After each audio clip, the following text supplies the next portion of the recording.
ॲथरच्या दमदार स्कूटर्स आता कुडाळमध्ये. ॲथर 450 आणि ॲथर रिस्टा. आजच भेट द्या Ather showroom, Mumbai Goa highway, Kudal. Hotel spice कोकणच्या समोर. संपर्क 9730 10 64 77. जिल्हा परिषद पंचायत समितीच्या निवडणुकीची रणधुमाळी अगदी रंगू लागलेली आहे आणि प्रचाराला वेग घेतलेला आहे. सर्वच उमेदवार आता प्रचारात व्यस्त आहेत. आपण आता आहोत वैभववाडी तालुक्यातल्या कोकिसरे जिल्हा परिषद मतदारसंघामध्ये, ज्यामध्ये आपण पाहिलं तर भाजपा आणि ठाकरे शिवसेना यांच्यामध्ये लढत होत आहे आणि या लढतीकडे साऱ्यांचं लक्ष लागलेलं आहे. ठाकरे शिवसेनेकडून एक खमका उमेदवार या निवडणुकीच्या रिंगणात आहे. खमका म्हणण्याचं कारण देखील तसंच आहे. वयाची 80वी ओलांडून पण समाजकार्याने झपाटलेलं हे नेतृत्व आहे आणि ते निवडणुकीच्या रिंगणात आहे. त्यांनी गेली 10 दिवस या प्रचारास प्रारंभ केलेला आहे. लोकांच्या समस्या जाणून घेतलेल्या आहे. समाजसेवेची जाण असलेली हे व्यक्तिमत्व आहे आणि हे निवडणुकीच्या रिंगणात आहे आणि त्यांची या निवडणुकीत उतरण्याची नेमकी कारणं काय आहेत, काय मुद्दे घेऊन ते या निवडणुकीच्या रिंगणात उतरले आहेत, हे सर्व आपण जाणून घेणार आहोत. थेट आपल्यासोबत आहेत ठाकरे शिवसेनेच्या कोकिसरे जिल्हा परिषदेच्या उमेदवार शुभांगी उर्फ माई सरवणकर.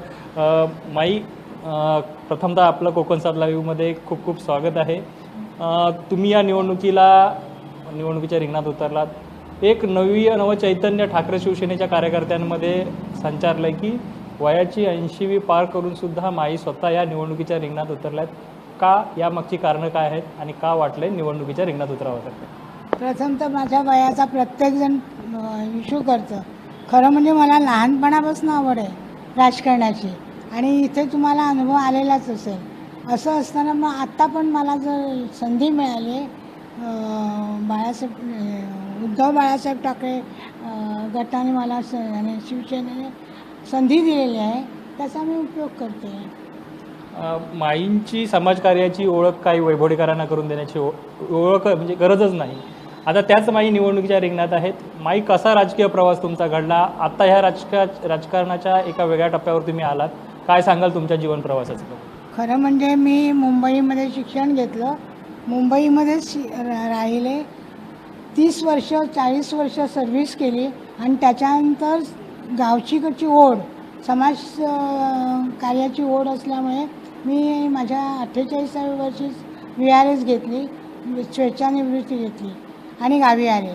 पहिल्यांदा गावी येण्यासाठी ह्या महिलांचे जेव्हा मी प्रश्न पाहिले की त्यांना स्वयंरोजगाराची गरज आहे, त्यावेळेला आम्ही महिला स्वाधार मंच ही संस्था स्थापन केली आणि त्याच्याद्वारे शैक्षणिक, आरोग्य, आणखीन उद्योगधंद्याच्या दृष्टीने आम्ही शिबिरं घेतली. त्यातून आमच्या गावामध्ये डेअरी दुग्ध व्यवसाय सुरू केलेला, त्याच्यातून हे करते. छोटे मोठे उद्योगधंदे सुरू केलेले आणि त्याचप्रमाणे अनेक शिबिरंही घेतली. आरोग्य शिबिरं घेतली, चष्म्याचं शिबिर घेतलं, पुन्हा संपूर्ण आरोग्याचा आणि महिला सबलीकरणासाठी अनेक उद्योगधंदे त्यांना दाखवले. शिक्षण आम्ही शिवणासारखं प्रशिक्षण दिलं, शिवण कलेसारखं प्रशिक्षण दिलं. अशा प्रकारचे अनेक उद्योगधंदे मी म्हणजे व्यवसाय महिलांना सांगत आले. बचत गटाद्वारे अनेक उद्योगधंदे स्वीकारले. त्याच्यातूनच आमच्याकडे श्री ब्राह्मणदेव महिला दुग्ध संस्था ही आज 2002पासून आज तागायत व्यवस्थित चालू आहे आणि त्याची मी अध्यक्ष आहे. महिला संस्था आहे ती. माई, आता निवडणुकीचा प्रचार करताय. गेली 10 दिवस तुम्ही या प्रचारात गावोगावी फिरताय, प्रत्येक गावात फिरताय. तुम्ही देखील राजकारणात काम केलेलं आहे. काही वर्ष तुम्ही थांबला होता. आत्ता सध्या या गावात फिरत असताना कोणत्या नेमक्या समस्या तुम्हाला जाणवल्या आणि त्या प्रकर्षाने लोकांनी मांडल्या तुमच्यासमोर? जलजीवनची पहिली संस्था हे अडचण लोकांनी प्रत्येकाला की आज ही जलजीवन योजना आली आहे खरी, पण त्या योजनेतर्फे जी कामं घेतली गेली ती एकही काम पूर्णत्वास नेलेलं आहे. त्याच्यामुळे ती योजना यशस्वी कशी होईल ह्याचा आम्ही प्रयत्न करेल. तसंच शिक्षणाच्या बाबतीत पण असंच खूप म्हणजे 2-2, 4-4 मुलं आहेत. शिक्षणाच्या बाबतीत त्यांची हेळसांड होते. शिक्षक नाही आहेत किंवा व्यवस्थित शिक्षण नसल्यामुळे मुलं शाळा सोडून चाललेली आहेत. ती शिक्षणाची व्यवस्था व्यवस्थित करण्यासाठी डिजिटलसारखे प्रयोग करू. तुम्ही आता प्रचारात तिथे भेटला, प्रामुख्याने आरोग्य शिक्षणाचे हे विषय जाणवलेच आहेत. रोजगाराचा देखील एक इथला प्रमुख विषय आहे, त्याबाबत आपण काय धोरण अवलंबणार आहात का? खरं म्हणजे वैभववाडी तालुका हा काजूंचा तालुका म्हणजे, पण इथे असं मोठं एखादं युनिट की काजू त्याच्यातनं तयार होतील, काजूचे पदार्थ तयार होतील, असं एखादंही मोठं युनिट इथे आपल्या वैभववाडी तालुक्यात नाही. तर त्या प्रकारचं एखादं युनिट करून तिथे 100-200 लोकांना रोजगार मिळेल अशी व्यवस्था करू. आणखीन म्हणजे आंब्यांचे रस किंवा निसर्गाने भरलेलं कोकण आहे आपलं, आणि त्याच्यामध्ये नैसर्गिक फळं वगैरे येतात. आज आपण बाहेर बघितलं तर फळांपासून वेगवेगळे ज्यूस तयार करतात किंवा काय होतात. असं वैभववाडी तालुक्यामध्ये एकही युनिट नाही आहे. तर ते युनिट स्थापन करण्याचं माझं आहे. तसंच दुग्ध व्यवसाय म्हणजे फक्त दूध विकलं जातं गोकुळसारख्या संस्थेला किंवा काय. दुग्ध व्यवसायापासून, दुधापासून वेगवेगळे पदार्थ तयार करतात. आज कोकणाच्या बाहेर गेला किंवा वैभववाडी तालुक्याच्या बाहेर गेलं तरी आपल्याला त्यापासून वेगवेगळे पदार्थ तयार करताना दिसतात.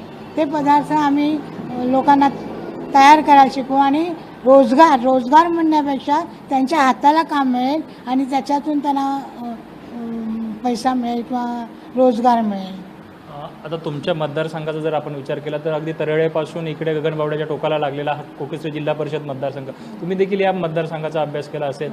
या मतदारसंघातल्या तुमच्या म्हणजे प्रकर्षाने जाणवलेल्या ज्या समस्या आहेत त्या कोणकोणत्या आहेत? पहिल्यांदा म्हणजे घराघरापर्यंत रस्ते नाहीत. करूळसारख्या गावामध्ये किंवा कुसूर कुंभारीसारख्या गावामध्ये, कोकिसराच्या काही वाड्यांमध्ये त्यांच्या घरापर्यंत जाताना म्हणजे आता कोकणामध्ये सगळी जास्तीत जास्त वयस्कर माणसं, ज्येष्ठ नागरिक आहेत आणि त्यांना जर डॉक्टरकडे न्यायचं झालं तर तिथून त्यांना साधा रस्ता पण नाही आहे की त्या खडकातून जावं लागतं. तर ते जे पायवाटा किंवा रस्ते आहेत ते बनवण्याचा प्रयत्न करू किंवा त्या समस्या प्रकर्षाने मला जाणवल्या.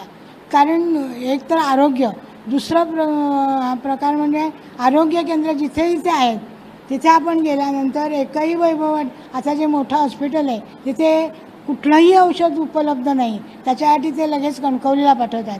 आपल्यासारख्या वैभववाडीसारख्या म्हणजे सधन तालुका नव्हे, पण त्या नागरिकांना जर कणकवलीला जायचं किंवा ओरसला जायचं म्हटलं तरी पण त्यांना पैशांची अडचण येते आणि अशा वेळेला त्यांचं आरोग्य धोक्यात येण्याची शक्यता असते. आणि म्हणून त्याच्यासाठी तिथे जास्तीत जास्त औषधं किंवा जास्तीत जास्त उपकरणं वगैरे उपलब्ध करण्याचा प्रयत्न करेन. माई, आता म्हणजे तुमच्या राजकारणी ज्यावेळी सुरुवात झाली ती अगदी काँग्रेसमधून झाली. त्यावेळेचं राजकारण आणि आताचं बदललेलं राजकारण यातला फरक कसा तुम्हाला जाणवतोय आणि या सगळ्यात कसं तुम्ही सामावून घेताय, ॲडजस्ट करून घेताय? त्यावेळेला मराठी माणसाला धोका नव्हता.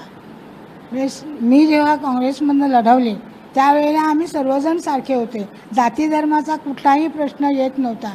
आम्हाला धर्मावर किंवा जातीवर किंवा मराठ्यांच्या प्रश्नावर कधीही उकल घ्यावीशी वाटली नाही.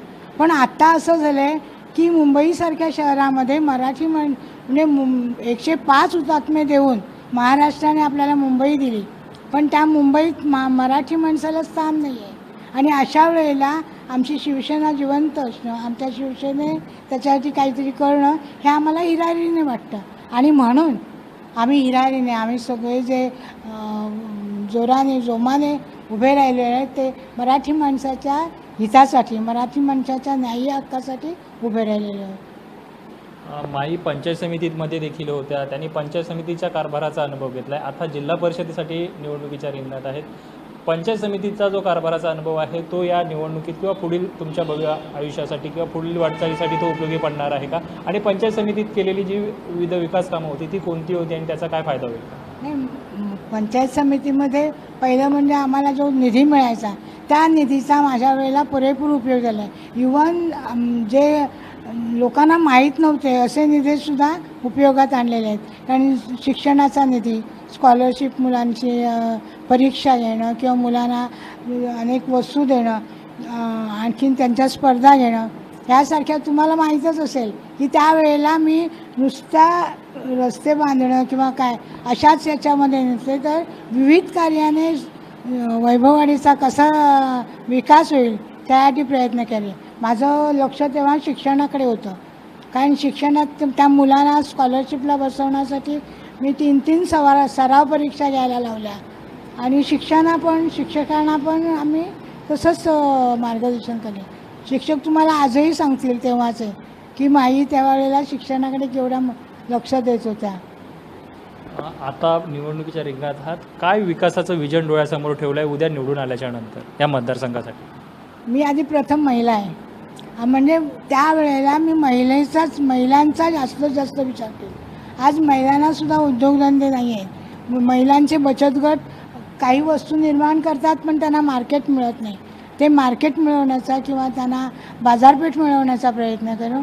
तसं त्यांचं आरोग्य, आज जर त्या सरकारी दवाखान्यात गेला तर म्हणजे कॉमन म्हणजे सर्वसाधारण रोगाने त्यात असलेले असतात, पण वेगवेगळीच तिथे असतं की ब्लड प्रेशर आहे का किंवा काय. त्यांचे रोग म्हणजे असे असतात, पाय दुखतात, हात दुखतात असे.